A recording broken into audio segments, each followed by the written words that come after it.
Our centering words this morning come from one of my friends and colleagues in Fort Collins, Reverend Gretchen Haley, who is the minister there at the UU Church in Fort Collins. And she writes, "If you had the chance to start again, to make your life from scratch, to decide what sort of person you would be, who you would love, and how to fill the content of your days or your hours, what songs would you sing to yourself or with others?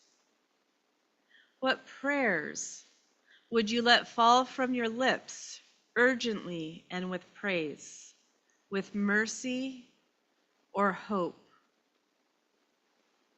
What blessings would you name and share with strangers and friends? If you could take now that first step, what journey would you begin across deserts or mountains? Or would you take to the sky, which despite the bitter cold is still vast and filled with light? What work would you take? What mischief would you make with boldness and bravery? What failure would you embrace, and what would you release? And where, in the end, would you return and call home? This is a new day on the brink of a new year. No magic wishing or wondering is required, for such a chance is always available. As with the in and out of our breath, to begin now to live like we mean it, to see with new eyes the life that is already and always available, to respond to this gift with wonder and gratitude, to join this partnership, to tend this flame even when it breaks our heart, to keep showing up, to go with courage into this dawning day."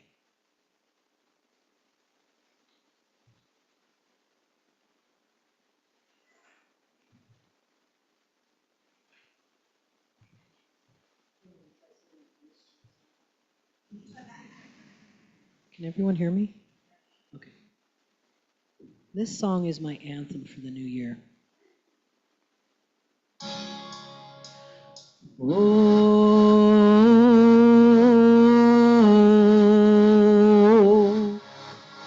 oh,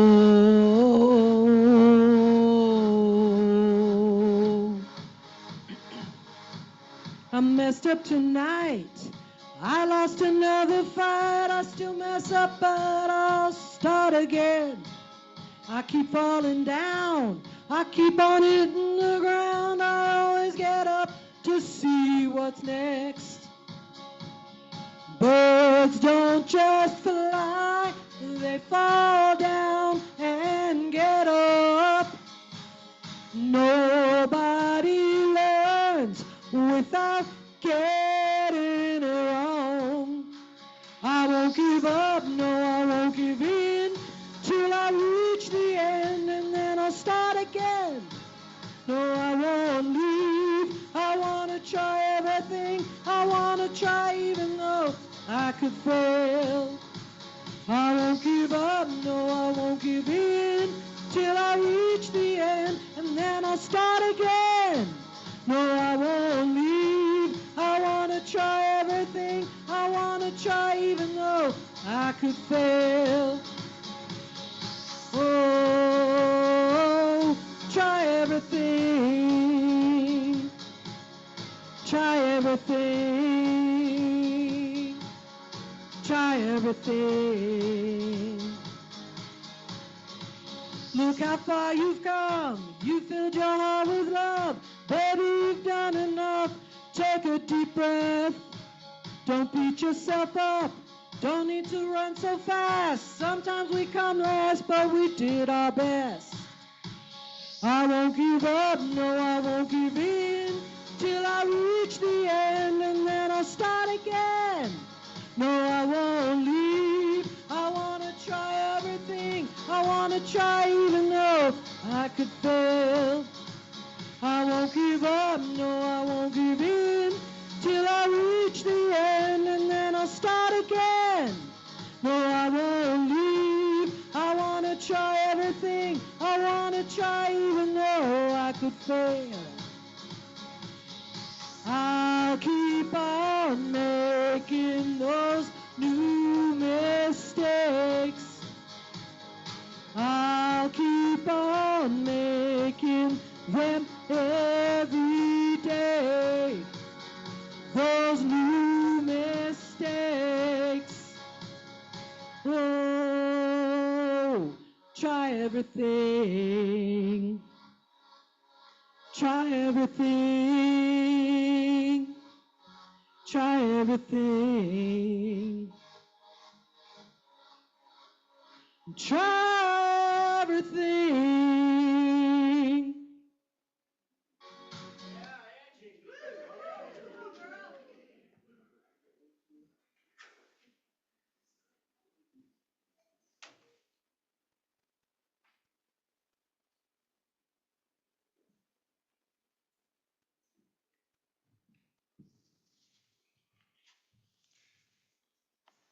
Okay. This community of care is created through our work and time together, our commitment to one another. This is our covenant to walk together in loving relationship or loving fellowship to share our hopes and values. As we pass these baskets, we thank you for your generous gifts, which support the work of this religious community and Unitarian Universalism in the world at large. As a reflection of our values, we are pleased to participate in the Change for Change program. The coins you place in the basket today will support the work of nonprofits in and around the Grand Valley. With gratitude, we will now receive today's offering.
Together, this congregation is a community of ourselves. Energy and resources are energy and resources. Wealth is what we share. True to its life, we affirm our lives within it.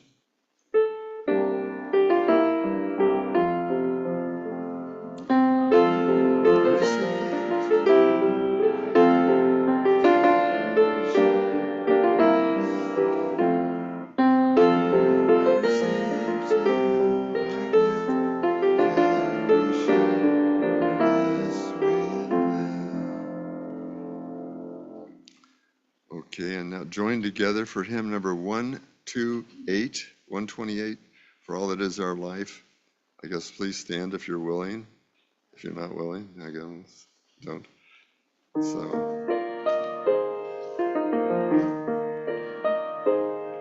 For all that is our life. Am I done?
So we have done it again. We have made it through another year. This is the last Sunday in 2024. And as I think about it, you know, my title this week is Letting Go and Moving Forward. And what I was thinking about for today is we'll be talking together about what it means to be letting go of something. And then next week with the kids, we'll be talking about what it means to be moving forward. And as I've been thinking about this year, you know, every year at the end of the year with New Year's, it's kind of this nice rhythm. There's this nice cycle that it's a good time to reflect on what has been and what we want to do moving forward. But I feel a little bit different this year. I really feel like we're coming to some major closure. You know, we all have our individual closure, but I think the end of 2024, the beginning of 2025 is going to usher in sort of a new way for us, for humanity, for us as Americans, for us as individuals on, I think, a much deeper level.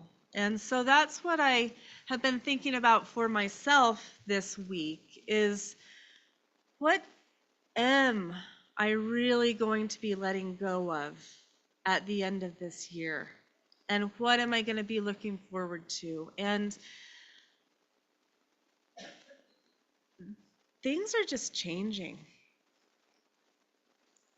And I was thinking about a few weeks ago, or maybe like 6 weeks ago, I told you after the election that I was going to spend November kind of grieving and feeling angry and upset, and then I was going to take December to get grounded and centered so that we're ready for January. And I was thinking this morning about what I was feeling in November, and I remember that right after the election, feeling so scared and frustrated and angry and really kind of depressed, and I can't feel that anymore. I know that that was really real, and I also know that I'm looking forward to this next 2025.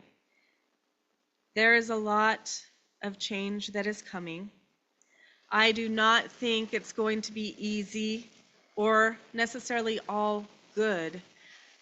But what has changed, I think, for me is that I did, and I hope all of you along with me, because we've been walking this road for the last 6 weeks together, I allowed myself to really feel what I was feeling. I really think that I did allow myself to go through the grief stages, the anger, the disbelief, the sadness of what we might be moving into. But part of the grief cycle also is that once you move through all of those stages, as Maya said, we come to a place where there can be hope and optimism. And so things are changing. And they're changing in a way that we probably, many of us in our lifetimes, have not experienced. Some of the systems that we have relied on for so long, we no longer have faith in. If you turn the news on right now, I don't know what this means, but every night in New Jersey, there are things flying around the air that would have been, unidentified flying objects, UFOs. Now, whether that means from our government, whether that means that now there are just all these drones that individual human beings, individual American citizens have purchased and they're out flying their drones all night, or if there's really something that can't be explained. But we don't have control over that. We can pay attention to that, but we don't really have control over that. And I see people posting all of these videos of these flying objects, but what's interesting to me, and maybe I'm wrong, I don't feel like people are necessarily scared. It's kind of like, well, that's interesting. What does that mean? There's not necessarily fear with that, though, in a way that maybe there would have been 30 or 40 years ago if all of a sudden all these things were in our sky that we couldn't explain. Maybe we'll get some answers in 2025. I don't know. But there is just so much that we have to look forward to, so much that we can let go of. And when I was thinking about these 3 questions that I use when I'm helping to train chaplains, I have 3 questions that I invite them to ask people when they are sitting with somebody. And it helps get the conversation open. So I'm going to ask these 3 questions for all of you to think about now. And you can look at them from the perspective of what it means to be an American. You can look at it from the perspective of what it means to be a human being. You can look at them from the perspective of what do you believe about your faith tradition or your spirituality. But the 3 questions that we ask somebody is, What were you taught to believe? What were you taught to believe?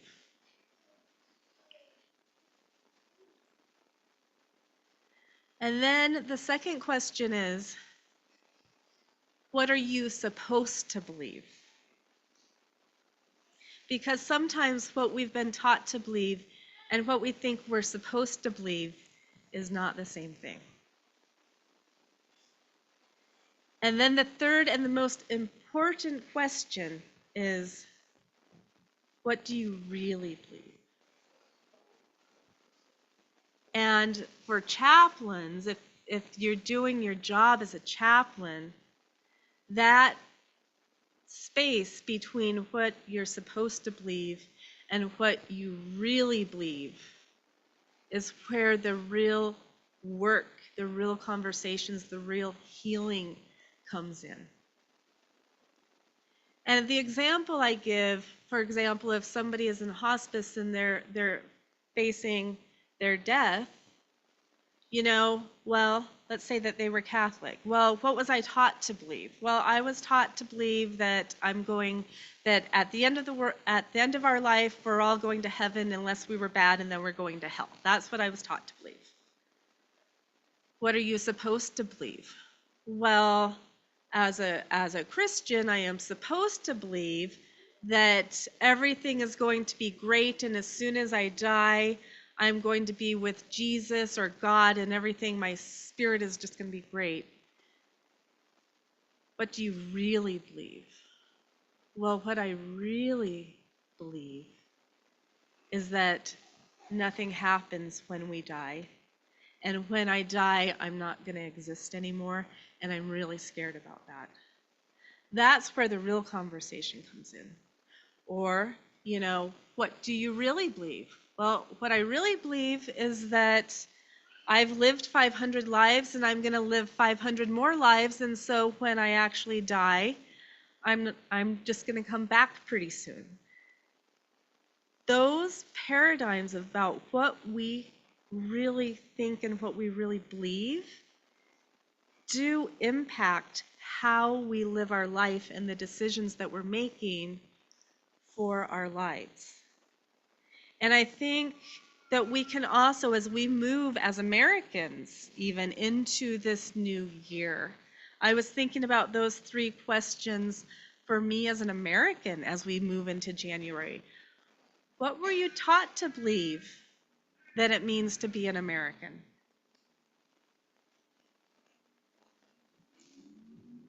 What are we supposed to believe as good Americans?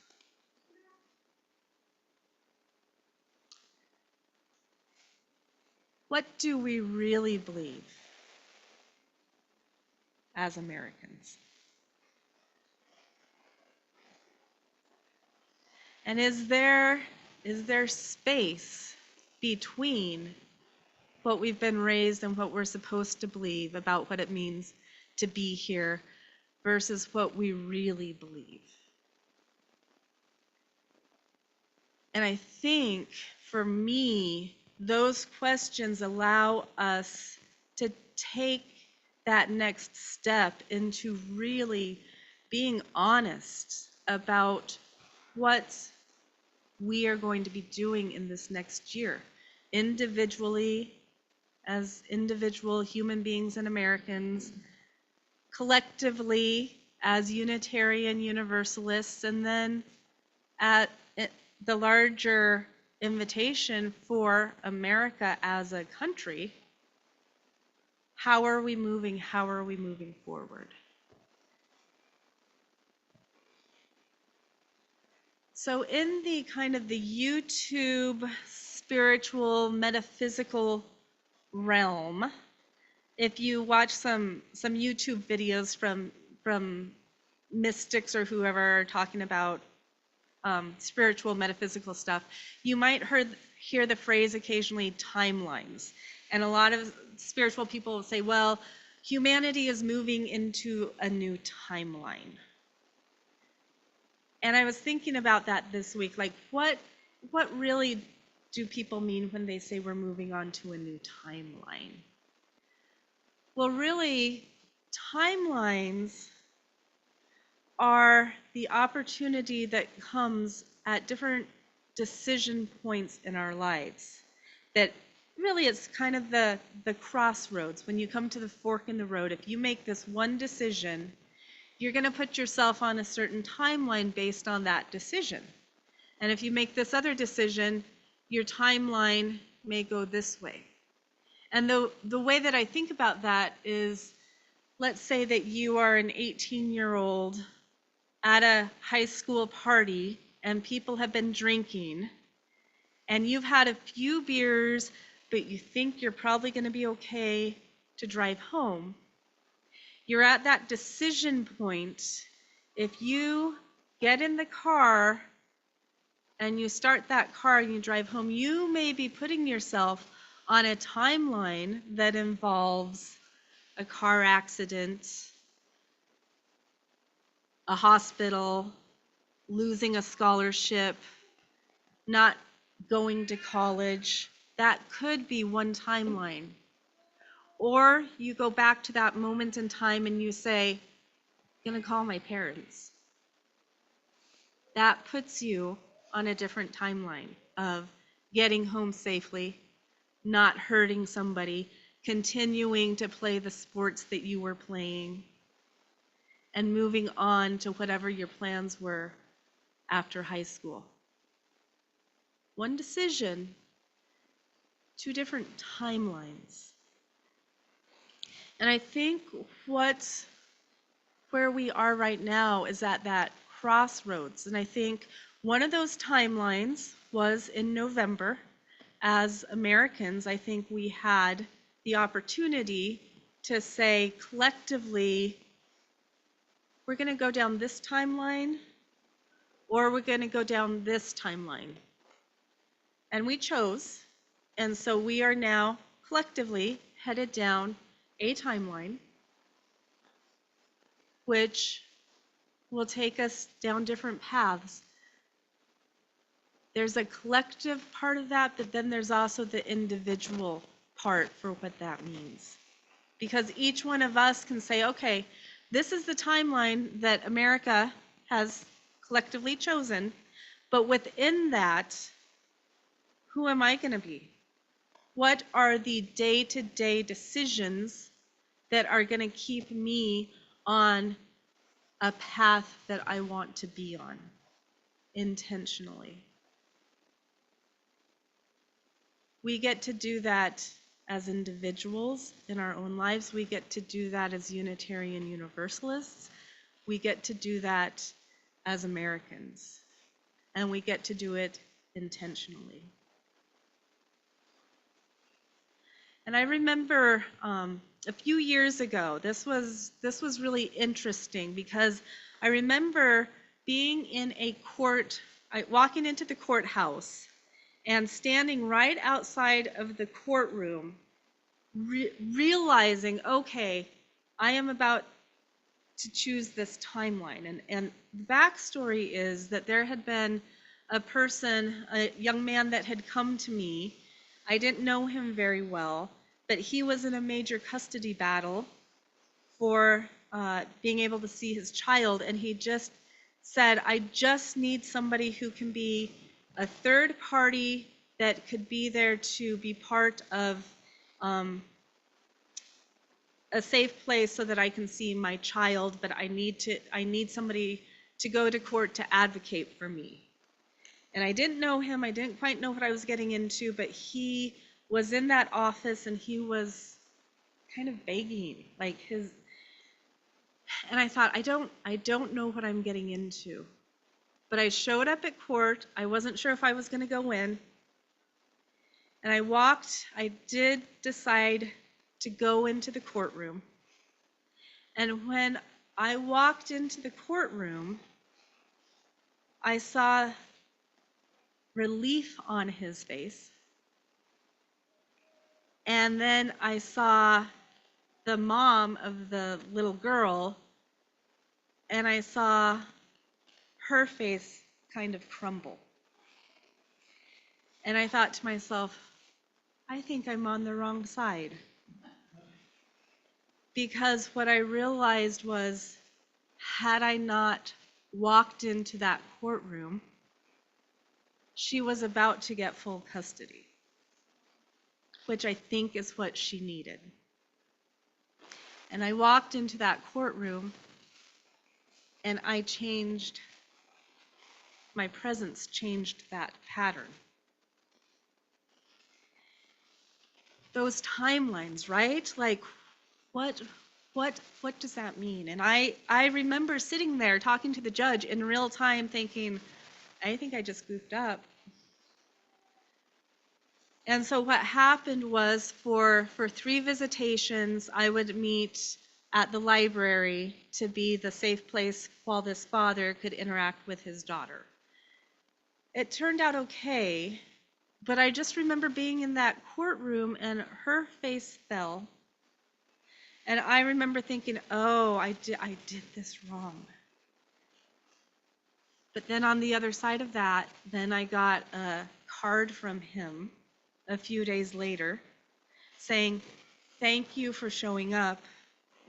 I was planning to go jump off a bridge if I wasn't going to be able to ever see my daughter again. Those timelines, right? I don't know. I don't know by making that decision and walking into that courtroom what role that played, what his timeline would have been, what her timeline would have been, what their timelines would have been.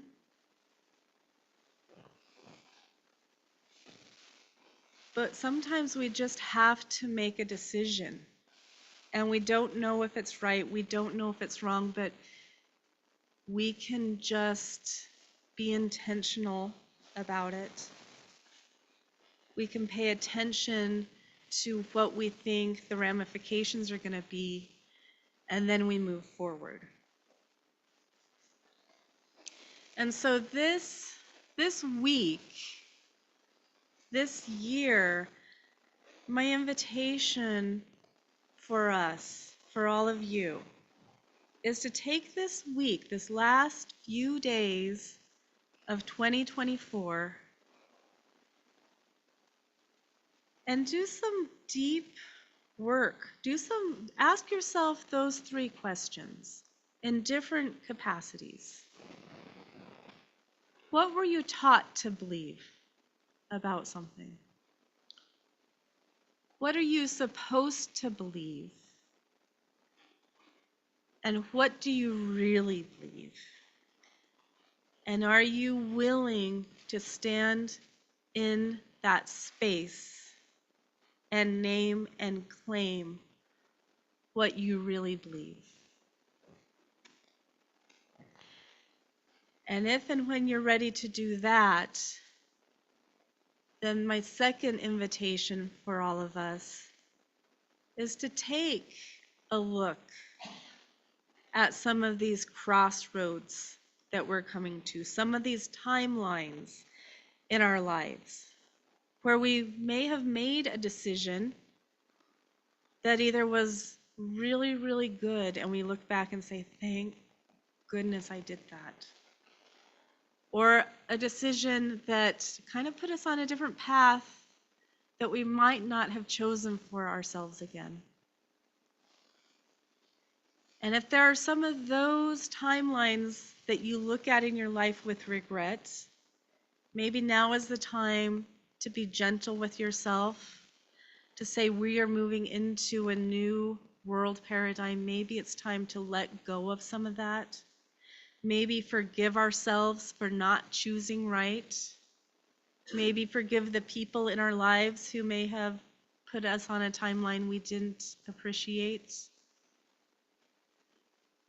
But maybe it's time to let it go, if we can, with kindness, compassion, gentleness, and love, so that as we move into this new year, this new phase of whatever it means to be human and American and Unitarians, we can do it with compassion, with open hearts, with loving minds, with community and without the guilt or the anger or the baggage of what we've done in the past. Maybe it's time to allow ourselves to let it go. So that is my invitation for all of you this week. And then next week, we will be looking at what it means to move forward. And we'll be doing the time capsule that we do sometimes with the kiddos. And instead of a sermon, it will be more of us having a conversation with each other about our hopes for the future. So with that, I invite us to sing number 160, Far Too Long by Fear Divided.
We extinguish this flame, but not the light of truth, the warmth of community, or the fire of commitment.